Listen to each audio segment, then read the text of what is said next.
નમસ્કાર વિદ્યાર્થી મિત્રો, જય હિન્દ, જય ભારત. હું મિત પારેખ વિદ્યાર્થી મિત્રો તમારું સ્વાગત કરું છું. અને આજે આપણે જોવાના છીએ ધોરણ 7 વિષય વિજ્ઞાન, પ્રકરણ નંબર 10 સજીવોમાં શ્વસન. ખૂબ સરસ મજાનું વિદ્યાર્થી મિત્રો આ ચેપ્ટર છે. તો આપણે સૌથી પહેલા ચેપ્ટરના નામથી થોડી વધારે માહિતી મેળવીશું કે સજીવોમાં શ્વસન એટલે શું. સૌથી પહેલા તો આ નામ જ શું છે, સજીવોમાં શ્વસન. સિમ્પલ વસ્તુ છે કે જે આપણે શ્વાસ લઈએ છીએ, રેસ્પિરેશન, જે આપણે શ્વાસ લઈએ છીએ, ઓકે,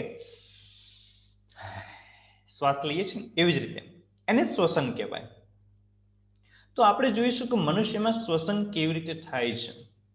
જ્યારે મનુષ્ય એટલે કે આપણે પોતે જ જ્યારે શ્વાસ લઈએ છીએ એટલે કે આપણને ખ્યાલ છે કે આપણે ઓક્સિજન વાયુ શ્વાસમાં લઈએ છીએ.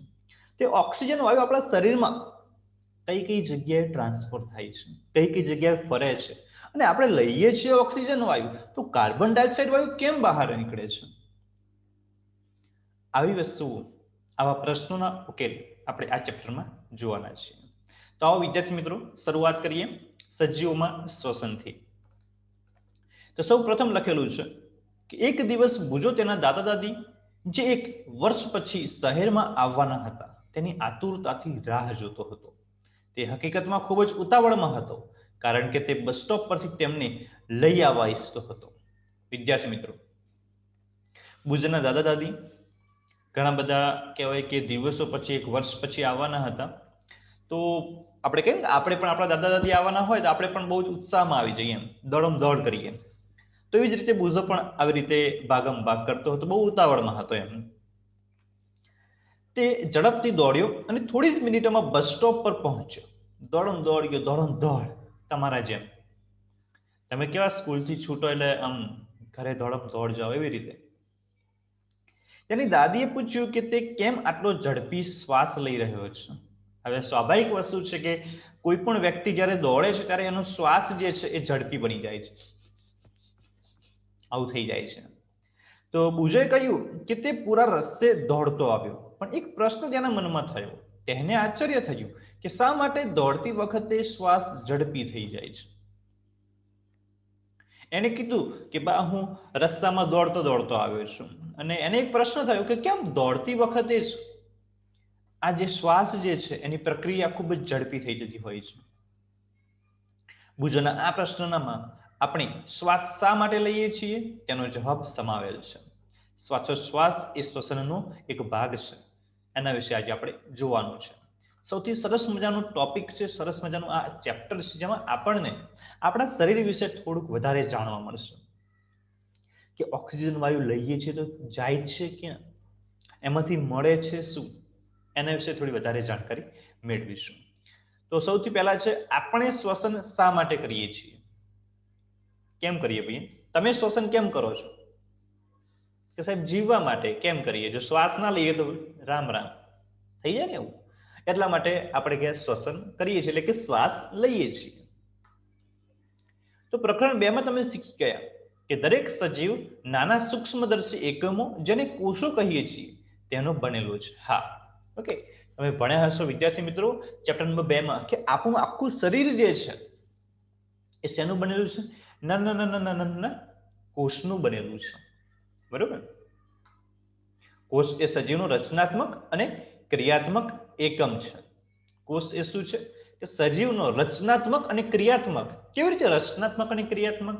તો આપણી જે આખી રચના જે છે એ કેવી છે તો કે કોષને આધારિત છે.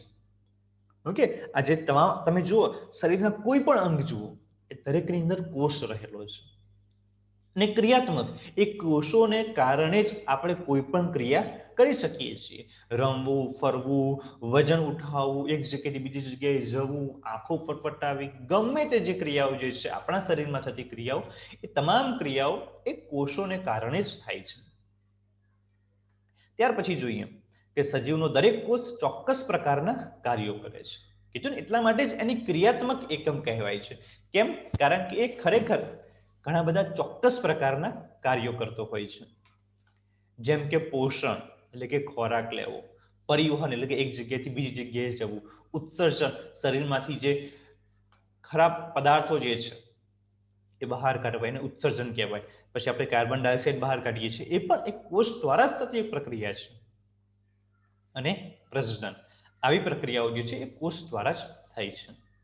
આ બધા કાર્યો કરવા માટે કોષને શક્તિની જરૂર પડશે. સ્વાભાવિક વસ્તુ છે ભાઈ, આપણે પણ કોઈ પણ કામ કરવું હોય તો શેની જરૂર પડે કે ભાઈ શક્તિની જરૂર પડે. એવી રીતે અંદરનો જે કોષ જે છે એને પણ તાકાત તો જોઈએ જ ને, તો એને પણ શું જરૂર છે? શક્તિની જરૂર પડે છે. ખાતી વખતે, સૂતી અને વાંચતી વખતે પણ આપણને શક્તિની જરૂર પડે છે. હા, કંઈ પણ ક્રિયા કરો તમે, તમે તમારી આંખ પટપટાવો, એક જગ્યાએથી બીજી જગ્યાએ જાઓ, ખાઓ, ચાવો, ખાવાનું જે તમે ચાવો છો એના માટે પણ તમારે શક્તિની જરૂર પડે છે. એના માટે પણ તમારે કેલરી જે કહેવાય છે ને, કેલરી વપરાય છે, ઉર્જા વપરાય છે. તે શક્તિ ક્યાંથી આવે છે? પરંતુ આ શક્તિ ક્યાંથી આવે છે? આપણે જેવો જ પ્રશ્ન પૂછ્યો ચોપડીવાળે કે આ શક્તિ ક્યાંથી આવે છે? શું તમે કહી શકો છો કે તમારા માતા પિતા શા માટે તમને ખોરાક નિયમિતપણે લેવાનું કહે છે? તમે કહી શકો છો કે મમ્મી પપ્પા હોય આપણને કેમ કે ભાઈ ખાવાનો ટાઈમ થઈ ગયો, જલ્દી આવતો રહેજે ઘરે, ફટાફટ આવી જા, જલ્દી જમવાનું થઈ ગયું છે, નહીં? કેમ એવું કહે છે? તો કે ખોરાકમાં સંગ્રહિત ઉર્જા હોય છે જે શ્વસન દરમિયાન છૂટી પડે છે. તેથી બધા સજીવો ખોરાકમાંથી શક્તિ મેળવવા શ્વસન કરે છે. ખાસ ધ્યાન આપજો વિદ્યાર્થી મિત્રો, બહુ સરસ મજાનો ટોપિક કીધો છે. ખોરાકની અંદર શું હોય છે? શક્તિ હોય છે, ઉર્જા હોય છે. અને ઉર્જા કેવી રીતે છૂટી પડશે? એ આપણે શ્વાસ લઈશું, શ્વસન કરીશું તો જ એ ઉર્જા છૂટી પડે છે. એનો મતલબ કે દરેક સજીવો જે છે એ ઉર્જા છૂટી પાડવા માટે ખોરાકમાં રહેલી જે ઉષ્મા ઉર્જા જે છે, શક્તિ જે છે એને છૂટી પાડવા માટે એ લોકો શ્વસન કરે છે. અને એ લોકો શ્વસન કરે છે જેથી એ ઉર્જા એટલે કે શક્તિ છૂટી પડે છે, જેનાથી આપણને તાકાત આવે છે. ઓકે, એટલા માટે જ શ્વસન જરૂરી છે. શ્વાસોચ્છ્વાસ દરમિયાન આપણે હવા લઈએ છીએ. તમે જાણો છો કે હવામાં ઓક્સિજન હોય છે? હા ભાઈ, જાણીએ છીએ ને, કેમ નહીં જાણતા? 7મા ધોરણમાં આવી ગયા યાર, એટલું તો આપણે જાણીએ જ ને. આપણે ઉચ્છ્વાસ દરમિયાન કાર્બન ડાયોક્સાઇડ બહાર કાઢીએ છીએ. હા, એ પણ જાણીએ છીએ કે લઈએ છીએ ઓક્સિજન, બહાર કાઢીએ છીએ કાર્બન ડાયોક્સાઇડ વાયુ. આપણે જે હવા અંદર લઈએ છીએ તે આપણા શરીરના વિવિધ ભાગોમાં, અલબત્ત દરેક કોષોમાં પહોંચે છે. વિદ્યાર્થી મિત્રો, કે આપણે જે પણ હવા અંદર લઈએ છીએ, આપણે નાક દ્વારા જે પણ હવા અંદર લઈએ છીએ, એ તમામ હવા આપણા શરીરના દરેક ભાગ સુધી એ પહોંચે છે. ઘણી વખત વિદ્યાર્થી મિત્રો તમે જોયું છે, તમે એક જ જગ્યાએ લાંબા સમય સુધી બેસી રહો ને, તમને ખાલી ચડી જાય, એવું થતું હોય. એવું કેમ થાય છે? તમને ખાલી ચડી જાય, એ પગ સપોઝ એક જ ધારી બેસી રહે તો પગમાં ખાલી ચડી જાય, તો પછી ખબર જ ના પડે કે પગ છે કે નહીં, કોઈ મારે કે ના મારે કંઈ ખબર જ ના પડે. એવું કેમ થાય છે? તેવું એટલા માટે થાય છે કારણ કે આપણે જે રીતે બેઠા છીએ એમાં એ જે ઓક્સિજન જે પાઇપ જે હોય છે, જે ઓક્સિજન એ અંગ સુધી પહોંચવું જોઈએ એ અંગ સુધી પહોંચી શકતો નથી, માટે આપણને ખાલી ચડી એવું લાગે છે. આ કોષોમાં હવામાં રહેલો ઓક્સિજન ખોરાકને તોડવામાં મદદ કરે છે. ઓકે, જે આપણે શ્વસન માટે જે ઓક્સિજન લીધેલો છે એ ઓક્સિજન શું કામ કરશે કે ખોરાકમાં જે ઉર્જા રહેલી છે, ખોરાકમાં જે શક્તિ રહેલી છે એને તોડે છે, એને અલગ કરે છે. કોષમાં ખોરાકના કણને તોડી ઉર્જા મુક્ત કરવાની પ્રક્રિયાને કોષીય શ્વસન કહે છે. આપણા કોષની અંદર આ શરીર જે છે એ કોષનું બનેલું છે, અને કોષની અંદર ખોરાકના કણને તોડીને એમાંથી શક્તિ મુક્ત કરવાની જે પ્રક્રિયા છે એને કોષીય શ્વસન કહે છે. અને આ પ્રશ્ન જે છે એ આઈએમપી પ્રશ્ન છે, એટલે આના પર ખાસ અંડરલાઈન કરજો કે કોષના ખોરાકના કણને તોડી ઉર્જા મુક્ત કરવાની પ્રક્રિયાને કોષીય શ્વસન કહે છે. ઓકે, અને બધા જ સજીવોના કોષોમાં કોષીય શ્વસન થાય છે. એ વસ્તુ હંમેશા ધ્યાન આપજો. દરેક સજીવ જે છે એના કોષમાં કોષીય શ્વસન થાય છે. કોષીય શ્વસન એટલે શું? ખોરાકનું કણ એને તોડીને એમાંથી ઉર્જા મુક્ત કરવાની પ્રક્રિયાને કોષીય શ્વસન કહે છે. ઓકે, ત્યાર પછી આપણે આગળ જોઈએ. કોષમાં ખોરાક એટલે કે ગ્લુકોઝનું ઓક્સિજનના ઉપયોગથી કાર્બન ડાયોક્સાઇડ અને પાણીમાં રૂપાંતરણ થાય છે. વિદ્યાર્થી મિત્રો, હવે જે આપણો કોષ જે છે, આપણા શરીરમાં રહેલા જે કોષો જે છે, એમાં શું થાય છે કે જે ખોરાક જે છે એને ગ્લુકોઝ કહેવાય, રાસાયણિક ભાષામાં એને ગ્લુકોઝ કહેવાય. તો ખોરાકનું ઓક્સિજનના ઉપયોગથી એ ખોરાકનો ધીમે ધીમે ધીમે ધીમે તૂટે છે, એમાંથી ઉર્જા મુક્ત થાય છે. બીજું, એમાંથી કાર્બન ડાયોક્સાઇડ અને પાણીમાં રૂપાંતરણ થઈ જાય છે. એ ઓક્સિજનના ઉપયોગથી આ ગ્લુકોઝ જે છે, ખોરાક જે છે, એનું કાર્બન ડાયોક્સાઇડ અને પાણીમાં રૂપાંતરણ થઈ જતું હોય છે. જ્યારે ઓક્સિજનની મદદથી ગ્લુકોઝનું વિઘટન થાય છે તેને જારક શ્વસન કહે છે. વિદ્યાર્થી મિત્રો, ખાસ આ પ્રશ્ન મોસ્ટ આઈએમપી પ્રશ્ન છે અને પરીક્ષામાં આ પૂછાશે જ કે જ્યારે ઓક્સિજનની મદદથી ગ્લુકોઝનું વિઘટન થાય તેને જારક શ્વસન કહે છે. આ વ્યાખ્યા પૂછાય છે કે જારક શ્વસન એટલે શું?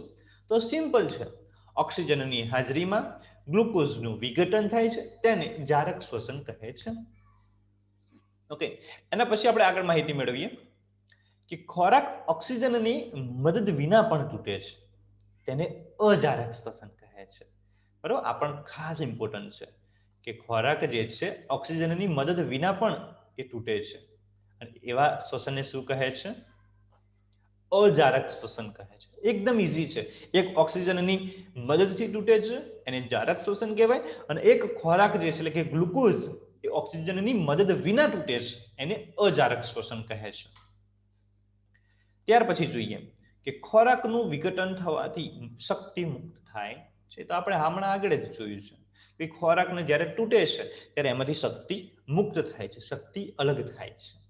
ઓકે, તો આપણને એક સમીકરણ બતાવ્યું છે, એ પણ ખૂબ આઈએમપી છે, એને પણ આપણે જોઈશું.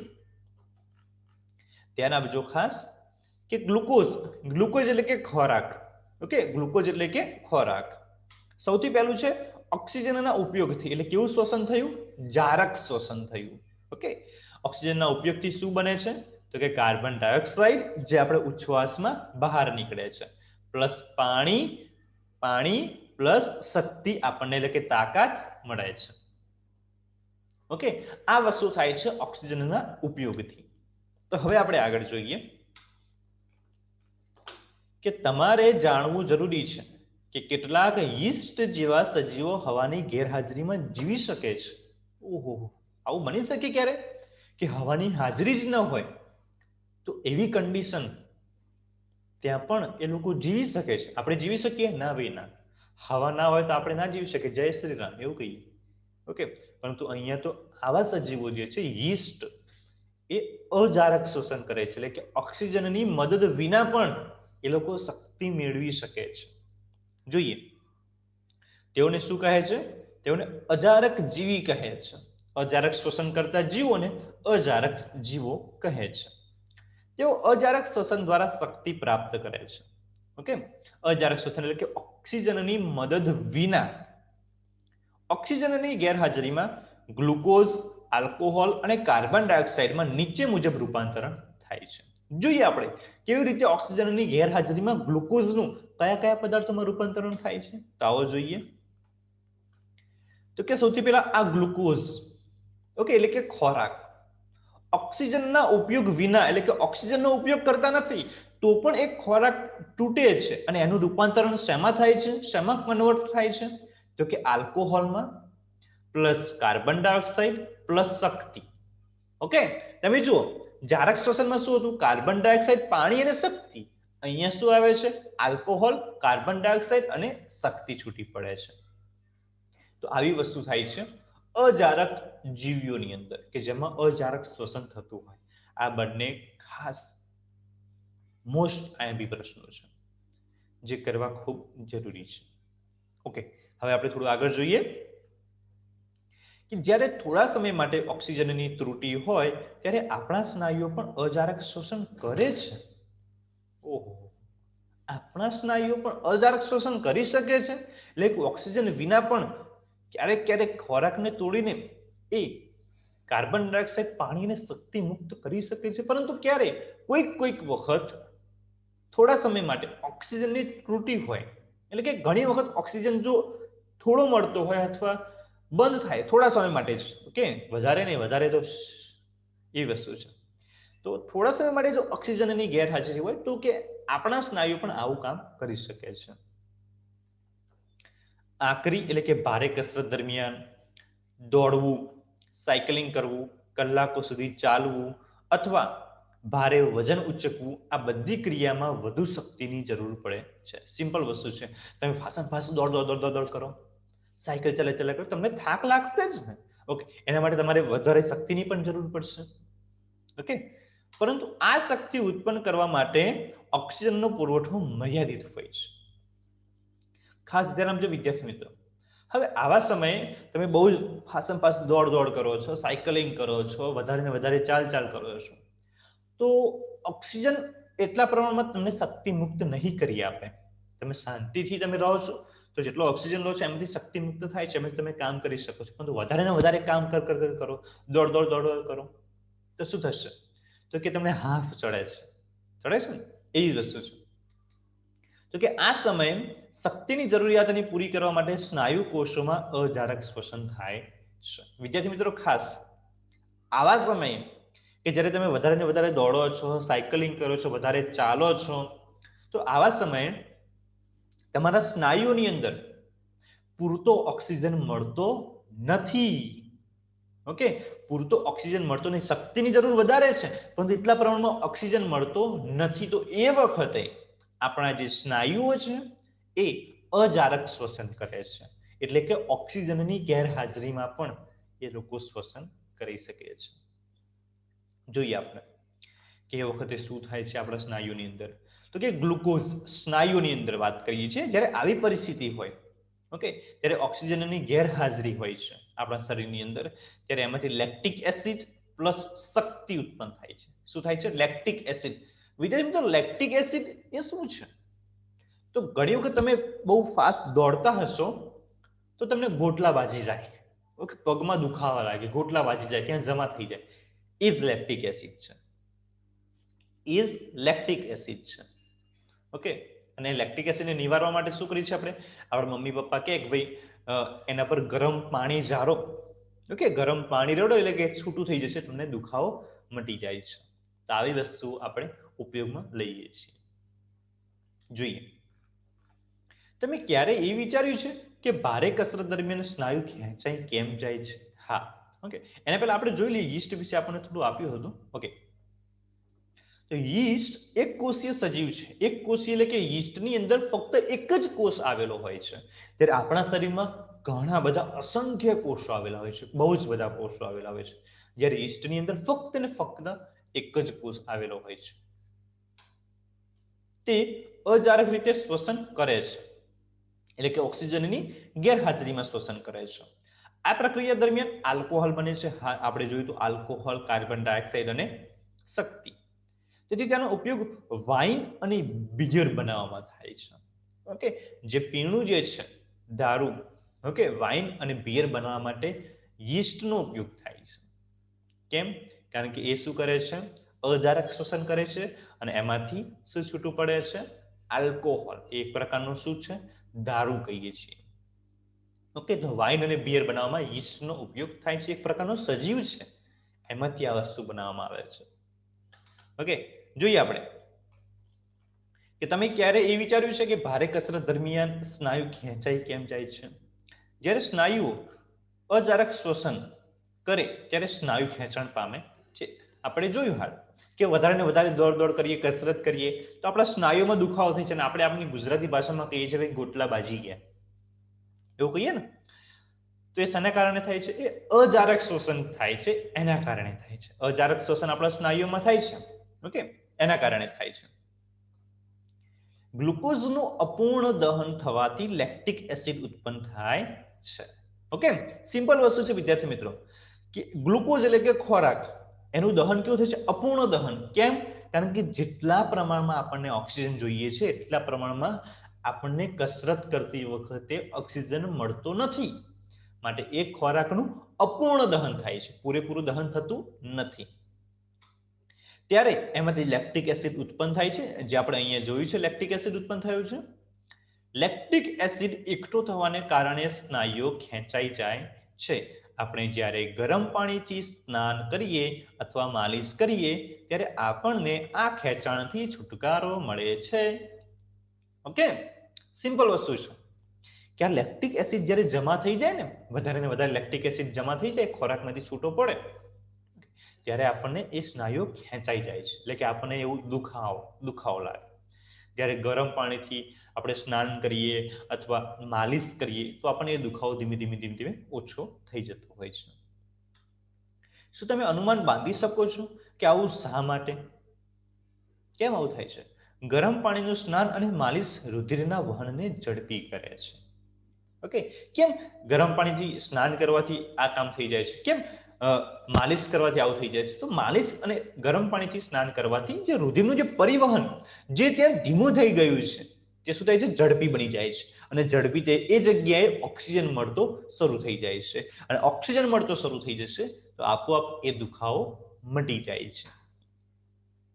પરિણામે સ્નાયુઓને મળતા ઓક્સિજનનું પ્રમાણ વધે છે અને વધતો ઓક્સિજનનો જથ્થો લેક્ટિક એસિડનું સંપૂર્ણપણે કાર્બન ડાયોક્સાઇડ અને પાણીમાં રૂપાંતરણ કરી નાખે છે. જેવો એ જગ્યા પર ઓક્સિજન મળવાનો શરૂ થઈ જશે, કે તરત જ એ લેક્ટિક એસિડમાંથી કાર્બન ડાયોક્સાઇડ અને પાણીમાં રૂપાંતરણ થઈ જશે અને આપણને એ જગ્યા પર દુખાવો મટી જાય છે ને વિદ્યાર્થી મિત્રો? ખૂબ સરસ મજાનું. તો આવી રીતે છે કે આપણે શ્વસન કરીએ છીએ. ત્યારબાદ વિદ્યાર્થી મિત્રો નેક્સ્ટ છે આપણું શ્વાસોશ્વાસ, જે આપણે નેક્સ્ટ પાર્ટમાં જોઈશું.